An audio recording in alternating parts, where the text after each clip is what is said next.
stop. Your blood is thickening right now. As you sit in that cramped cabin, the air around you is nearly 10% humidity.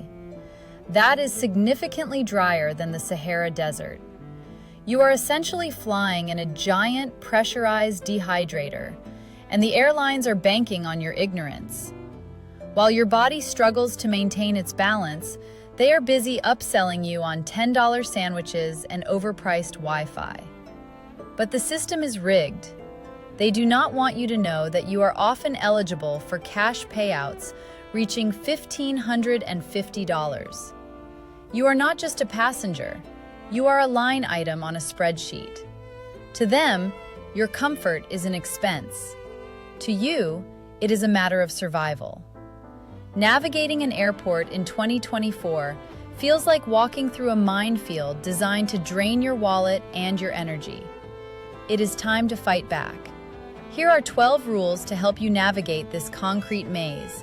Keep your health intact and ensure you land with your money still in your pocket. Rule 1 of 12. Did you know the TSA provides a personal guide to help you through security? Most travelers assume they are completely on their own once they step into that winding line, but that is a massive mistake. Consider Elizabeth, a 42-year-old nurse from Seattle. When she arrived at the SeaTac Airport, SEA, the security line stretched toward the distant horizon. She was carrying a bag filled with specific medical gear for her trip to Denver, and the thought of an aggressive screening made her stomach knot. The system is designed to make you feel like a suspect, not a customer. Elizabeth did not know about the Ask TSA service until it was almost too late. She stood there, nervously checking her watch and tightening her grip on her carry-on. Stop. You do not have to guess what is allowed. You can reach out to the TSA via social media before you even leave your house. They can tell you exactly how to pack specific items, from medical devices to obscure tools. Elizabeth sent a quick message and received a detailed response in under 10 minutes. She breezed through the checkpoint by following their exact instructions, turning a potential interrogation into a simple wave-through. Politeness is your most effective tool here. Elizabeth made her flight with 30 minutes to spare. But physical access is only half the battle. Next, we look at how to handle the sheer physical exhaustion of the terminal. Rule 2 covers the hidden strategy for navigating massive airports without burning out. Rule 2 of 12. You should consider requesting wheelchair assistance when booking your next long-haul flight. Sophia, a 38-year-old teacher from Boston, learned this lesson the hard way at Logan International Airport, BOS. She stood at the entrance of Terminal B, staring down a path that looked more like a marathon route than an airport corridor. Her gate was located nearly 1.5 miles away. While Sophia was capable of walking, a nagging backache from a long week of classes made every step feel like an uphill climb. Guilt is a common trap for many passengers. You might feel like you are taking a resource away from someone else, but the airlines are prepared for this. Those long treks are designed for terminal efficiency, not for your physical comfort. Sophia initially trudged along, fearing she would be too exhausted to enjoy her vacation once she finally landed. Stop. The airline will not go out of its way to offer this, but most carriers allow you to request gate assistance during check-in for free. It is not necessarily about a permanent disability. It is about navigating a massive concrete maze without physical burnout. Sophia eventually spoke up at the counter. A staff member arrived and zipped her directly to her gate in minutes. She saved her energy for her destination, rather than wasting it on a polished linoleum floor. But saving your legs is pointless if the airline tries to tax your essential gear. Rule 3 explains how to protect your rights when the gate agent targets your luggage. Rule 3 of 12. Theodore, a 65-year-old retired engineer, stood at the boarding gate in Brussels, BRU, gripping his foldable walker tightly. The gate agent did not see a necessary medical tool. She saw an easy target to help her hit a baggage quota for the afternoon. She barked that the walker would count as his one allowed carry-on item. Theodore stared at her, confused. He already had his small backpack tucked under his arm. The airline was effectively trying to charge him for the right to move. This is exactly where the system tries to squeeze you. Many airlines will not explicitly volunteer the fact that assistive devices like canes, walkers, and crutches are almost always exempt from baggage limits. They hope you are too stressed by the boarding process to argue, allowing them to pocket a quick $60 fee for a gate-checked bag. Theodore did not budge. He stayed calm and stated his requirements clearly. He knew that under most international and domestic regulations, these items are protected. The agent eventually backed down when she realized he knew the policy. He kept his walker and his money. They lost that round. Theodore sat in his seat with his walker safely stowed in the overhead bin, ready for his arrival. Saving $60 is a small victory, but it will not help if your essential liquids are confiscated. Rule 4 reveals the loophole that keeps your vital supplies in your bag. Rule 4 of 12. Did you know that one simple bottle could potentially ground your entire trip? When Olivia, a 22-year-old student, arrived at the security line in Vienna, VIE, she realized she had made a critical error. She was clutching a 5-ounce bottle of specialized saline solution, fully aware that the standard 311 rule only allows for 3.4 ounces. The security agent reached for her bag with a practiced mechanical motion. Olivia froze as the line behind her began to groan with impatience. Think again. The 311 rule is not the absolute law of the land for everyone. For many of you, there are significant exceptions.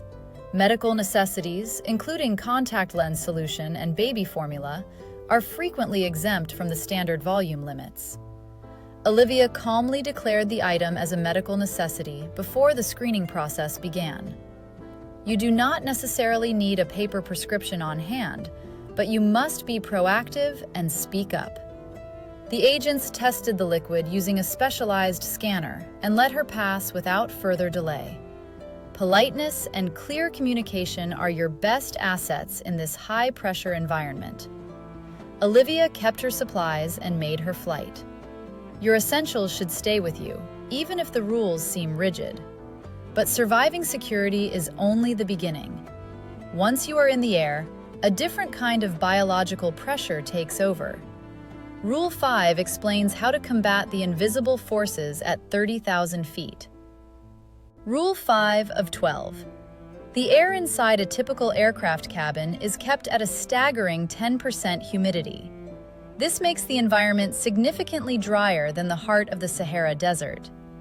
As you fly, your blood literally begins to thicken due to dehydration. William, a 45-year-old accountant, felt the effects of this during a 2-hour delay at Reagan National Airport, DCA. By the time he finally boarded the plane, a heavy lethargy had hit him like a fog. He felt completely drained, even though he had spent the last 3 hours just sitting. The airlines are banking on your ignorance of cabin physics. They want you to buy their $5 bottled water once you are already parched. Here is the simple fix. You should aim to drink at least 8 ounces of water for every hour you spend in the air.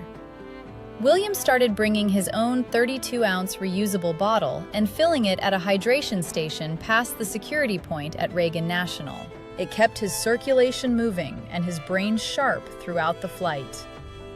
You might end up needing more bathroom breaks, but you will land feeling like a human being instead of a dehydrated zombie. William actually arrived at his meeting feeling refreshed and ready to work. But staying hydrated is only one part of the health equation. Rule 6 covers a silent risk that manifests in your lower limbs during long-haul travel. Rule 6 of 12. You should check your ankles before you even think about standing up after a long flight. Harper, a 51-year-old architect, was descending into Newark, EWR, after a grueling 6-hour flight from the West Coast. As the plane began its final tilt toward the runway, she felt a strange, heavy pressure in her feet. She looked down and gasped. Her ankles looked like overinflated balloons spilling over the edges of her shoes. This is not just simple travel bloat.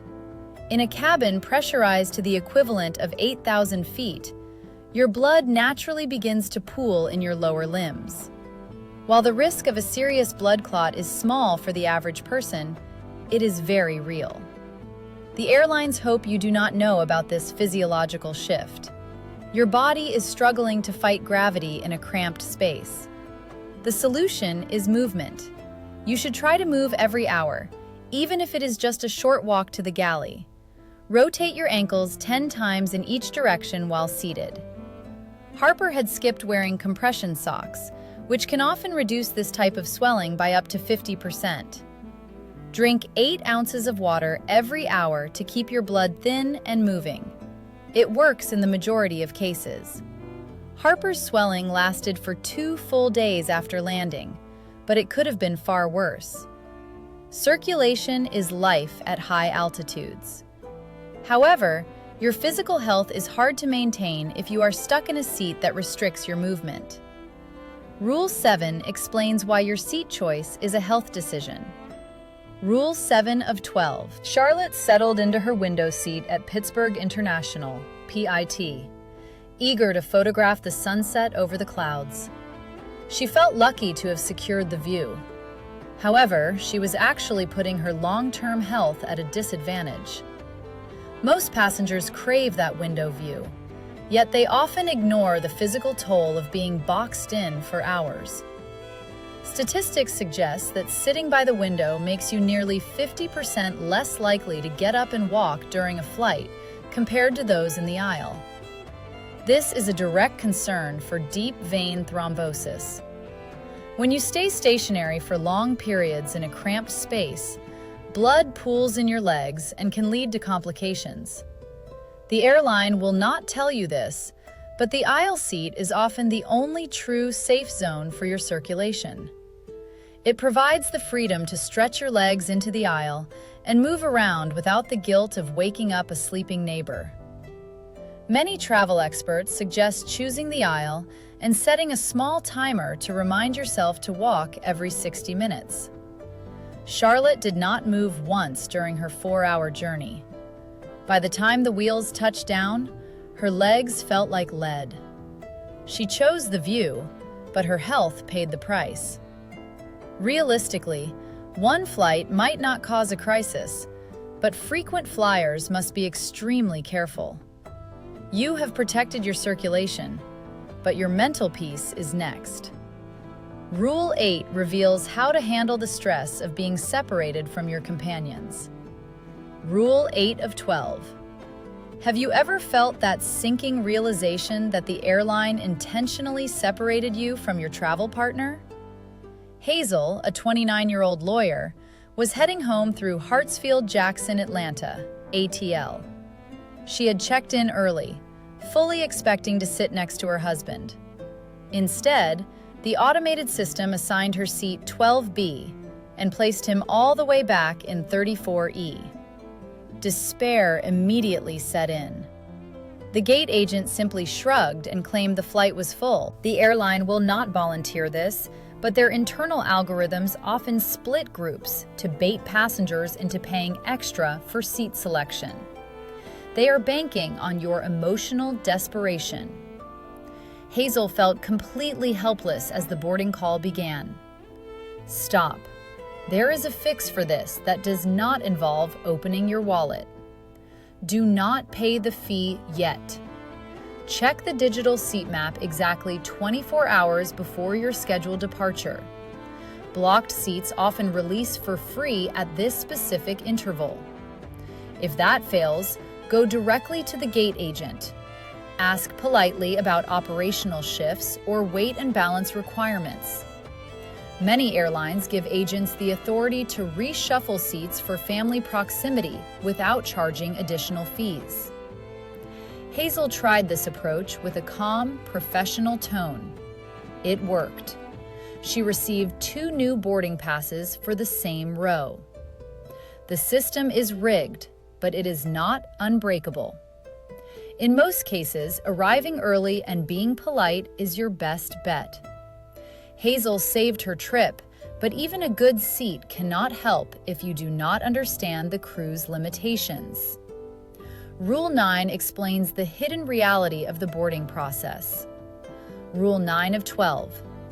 A significant 84% of flight attendant injuries occur during the boarding process, and the majority of them involve lifting heavy luggage. This sounds like a cold, distant statistic until you are the one struggling in the aisle. Alexander, a 39-year-old software developer, found this out the hard way at Minneapolis-St. Paul, MSP. He was panting, trying to shove a 50-pound suitcase into an overhead bin, while a flight attendant stood just inches away. She did not move a muscle to help. She simply watched him struggle. Alexander felt a heat rising in his neck as a line of 50 impatient people groaned behind him. It felt like a moment of public humiliation. Stop. The airline staff is not being intentionally cruel. They are operating under strict labor contracts that you likely do not know about. Most crew members are strictly forbidden from lifting passenger bags. If they sustain a back injury while helping you, the airline often denies their medical claim because they technically violated safety protocols. They are there for your safety and emergency coordination, not as personal bellhops. If you cannot lift your bag over your head, you should check it. Alexander eventually managed to get the bag up, but the silence from the crew was deafening. A bruised ego is nothing compared to a real medical crisis. Rule 10 covers what happens when things go from uncomfortable to life-threatening. Rule 10 of 12. You should always check the seat pocket for safety information, but the real help is hidden elsewhere.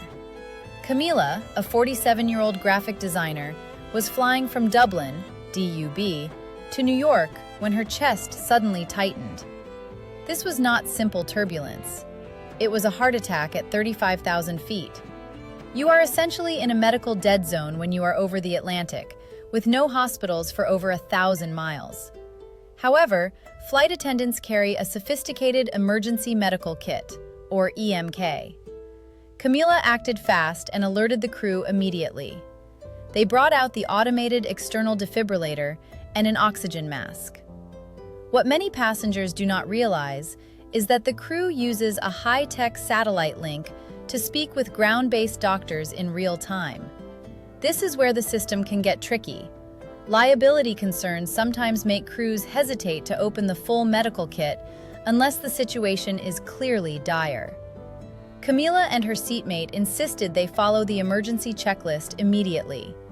You must be firm when your life is on the line.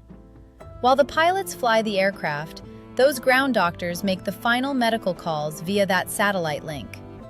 Camila made it to a specialized emergency room in New York because the protocol was followed precisely. Altitude changes the stakes of every heartbeat. You survived the flight, but now you need to ensure you do not lose your cash to a delay. Rule 11 explains the 3-hour delay payday. Rule 11 of 12. Luke, a 55-year-old sales representative, sat on the sweltering tarmac at Dallas-Fort Worth, DFW, watching the minutes turn into hours on his phone screen. The cabin had reached a humid 82 degrees Fahrenheit, and his flight to Chicago was going nowhere fast. Suddenly, the lead attendant made an announcement.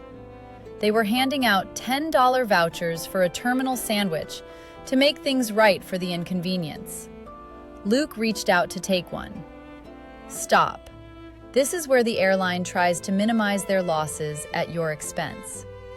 They are using that tiny bribe to distract you from the federal regulations that protect your wallet. The airline will not tell you this, but after 3 hours of a tarmac delay on a domestic flight, they are required to provide adequate food and water, regardless of any vouchers. Sometimes, accepting a small voucher can be framed as settling the claim, which might complicate your ability to seek more significant cash compensation if the delay worsens. They are banking on your hunger and your frustration. Luke shook his head and declined the voucher, keeping his options open. You might feel like you won a free lunch, but that $10 sub is a joke compared to the potential payouts for major service failures. A tiny snack can be a massive mistake. Finally, Rule 12 covers the biggest windfall of all, the involuntary bumping payout. Rule 12 of 12. Have you ever wondered if that generous travel voucher the airline offers is actually a subtle way to save them money? Elijah, a 31-year-old financial analyst, stood at the gate in Nice, NCE, when the agent announced that the flight to the States was overbooked. They offered him a $400 travel voucher to give up his seat voluntarily. Elijah felt the pressure. He had a meeting on Monday morning, but $400 seemed like a decent deal. The agent made it sound like a personal favor, but they were banking on his ignorance of the law. They needed that seat desperately to avoid a logistical nightmare. Here is the fix. If you are bumped from a flight involuntarily, the law is heavily on your side. While local rules in Nice provide specific protections, U.S.-bound travel from certain regions or on U.S. carriers can trigger compensation reaching $1,550 in cash, not just vouchers. Stop. Never sign the first waiver they put in front of you. Ask the agent directly, is this an involuntary bump? If it is, you should demand a check rather than a voucher with an expiration date. Airlines hope you are too tired to fight for the cash. Elijah cited the policy he had researched and ended up with nearly triple the original offer in actual currency. If you do not know these rules, the airport will take your money every single time. Don't let the airlines win. They hate that you know these secrets. Hit subscribe to keep winning and stay ahead of the system.